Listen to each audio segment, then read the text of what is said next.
Is that correct? Problem personalities. Do you get the question? You said Yes. in your briefing, you said that there's a process where you some sort of scan and find out whether they're part of the lookout list. Is that correct? Sir, we only provide the list, and it's the DFA who goes through the scanning for this list. And how long does that take? We provide the list days before the actual appointment date of the applicants, and I think they process it within a day. Within a day. Now, my question is this, Mr. Chairman. I can almost bet that of the almost 7 million applicants, only a few would actually be considered part of this sensitive list.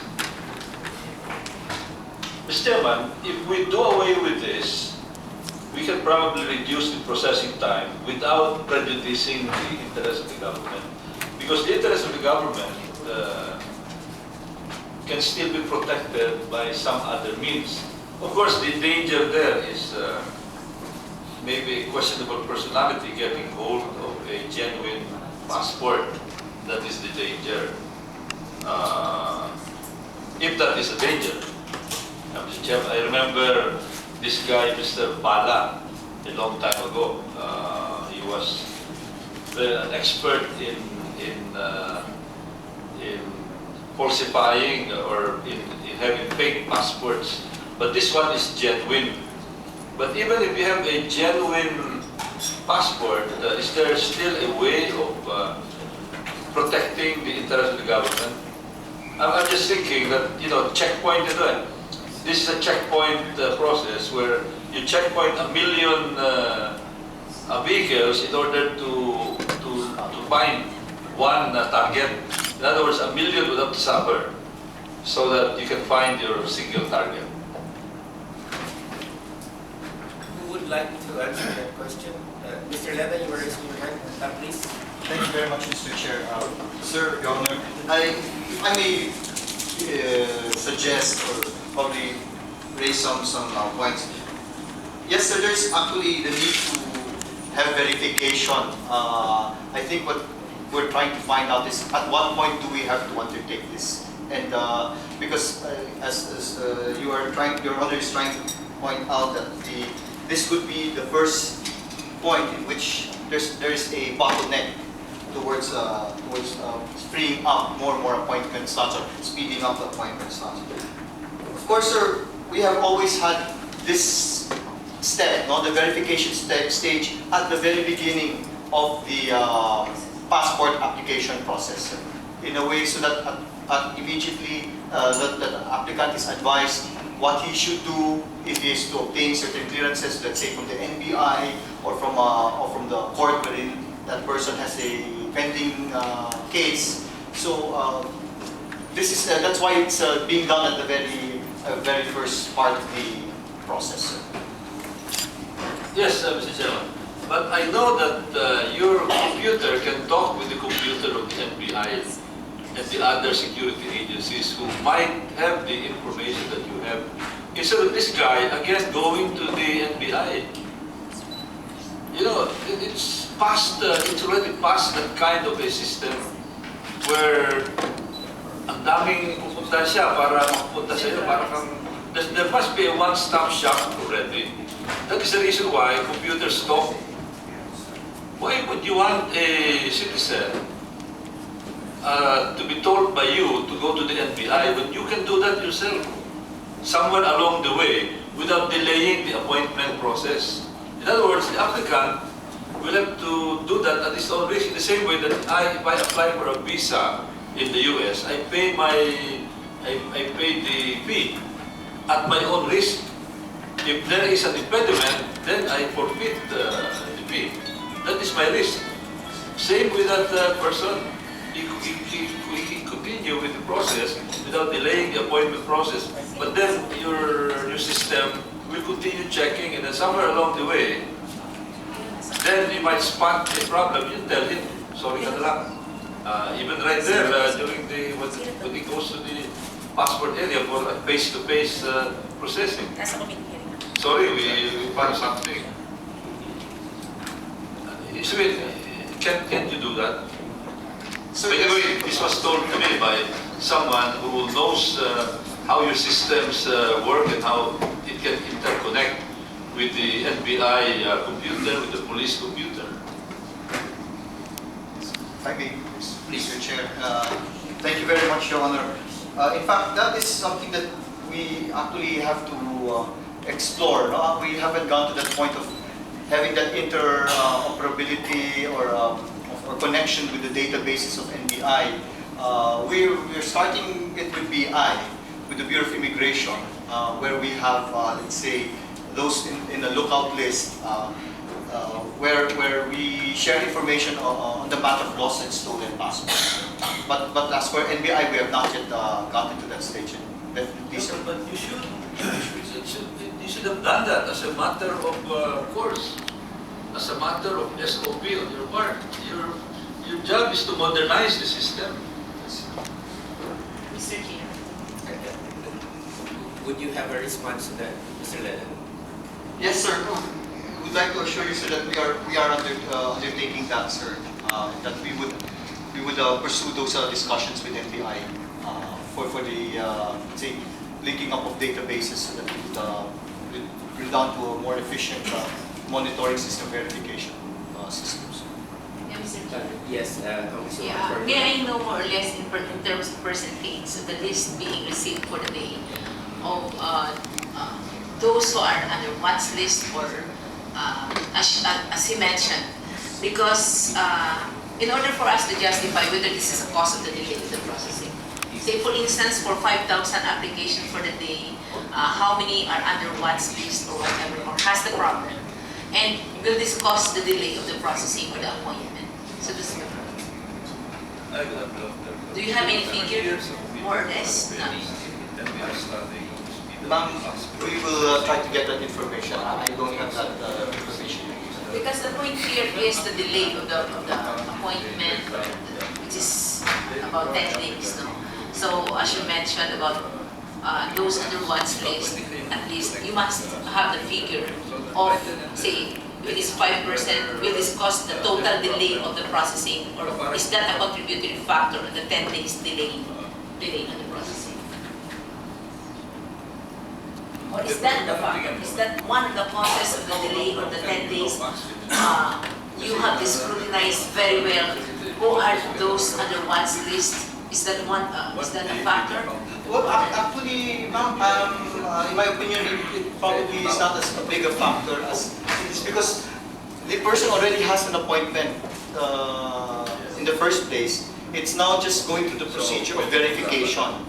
So if there is a problem, then that person will be informed if there is a if that person is in a watch list or in a lookout list. But if not, then the application is given due course and the person's appointment is confirmed. So okay. So meaning to say on that upon acceptance from the teleserve, no, it will take you 10 days to how many days? How many days? Actually, when the names are provided to the DFA, it's already running. I mean, the number of days to the appointment date is not held in That's advance. included already in the 10 days. It's already included, already, ma'am.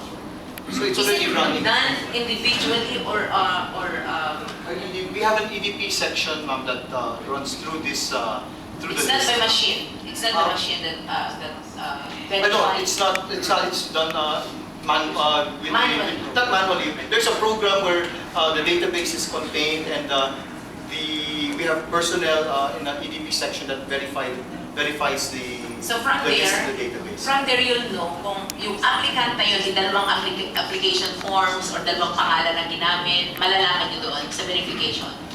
Yes, malalaman po dun sa verification. Mr. Chairman, Okay, yes. I just talked to the NBI director, and he told me that indeed there's already an effort. And what he's saying is that the IT of NBI and the IT of DFA should start talking now. And he says that this is doable. And in fact, he just told me that even the U.S. Embassy would like that kind of a system, and they're setting it up already with the U.S. Embassy. So I would strongly recommend that you formalize this. Meron lang raw silang piniperfect doon. And, you know, when they say perfect, it is something that will take ages. It is something that can be solved by the IT people very quickly, especially if they know that you will be depending on them. So, Mr. Chairman, maybe the committee can ask and can request the Assistant Secretary to touch base immediately with the IT people of the FBI, so that the next time we meet, we will have a report. Because this may be one day. This may save one day or a few hours. Please, again, make it efficient. Save the poor applicant a trip to the NBI also. Medyo malayo-layo din yung from Rojas to Tacna. Okay, so as proposed by Congressman Golez, we would want the Assistant Secretary to work out an arrangement or a meeting with the NBI in terms of connecting IT systems, and if you could have a report ready by the next session for which we will continue this investigation. Yes. Thank you, Mr. Chairman. Yes. Thank you, Your May Honor. we, I'm sorry. Yes, sir, we will continue our discussions with the FBI. Again, focus on trying to link up the databases as fast as possible. Yes. Maybe if Ms. Clemente, you wouldn't mind, maybe we should just give an opportunity for the representative from Teleserve to complete the presentation. One comment, sir. I beg your pardon, is this a question or a clarification? It's related to this. Just one sentence. Yes, please. I just want to note that under the DFA, teleserve is only for direct clients and not for the agents. That's why we're having some confusion because as accredited, we go through a different system. Good clarification. Okay. Yes, please, Mr. Teleserve. Thank you, Your Honor. So that's one of our main functions. We accept appointments made by our applicants. We provide DFA OCA, the list of expected applicants for the day. And we also have people in DFA Asiana, where the consular office is, to verify if the applicant that are coming in really went through the appointment system. So those two main functions are within the scope of Teleserve for the Consular Affairs Office. Thank you.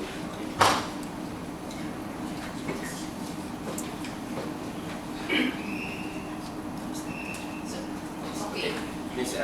Ms. With regard to the point of Mr. Chair of Ms. Clemente, so as you said, the Teleserve only serve the clients, direct clients of the DFA.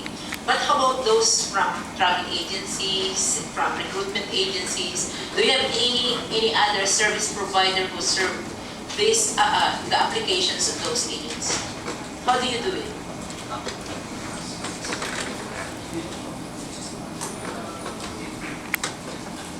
Good afternoon, everyone. With respect to the travel agency, the DFA has its own appointment system. We have created a team dedicated in handling their appointments. At this time, what happens is that the various travel agencies accredited with the DFA provide their appointments or the client list to the DFA directly by email. Within the same day, as well, we endeavor to provide them. We process and appoint and provisionally put these names on a list. This list contains a date and with the corresponding name of each applicant. Within the same day, the different travel agencies that have sent their different lists to the DFA are fed the appointments for their clients, and they inform their clients, and the clients come on the date and appointment set by the DFA. Well, as regards to their other internal processes like payment and pre-processing, the various travel agencies would have created a system for this. Okay, Mr. Chair, in your experience, how many more or less applications do you receive from the teleserve, and how many applications do you receive from the travel agencies and recruitment agencies, so that more or less we'll know now which agency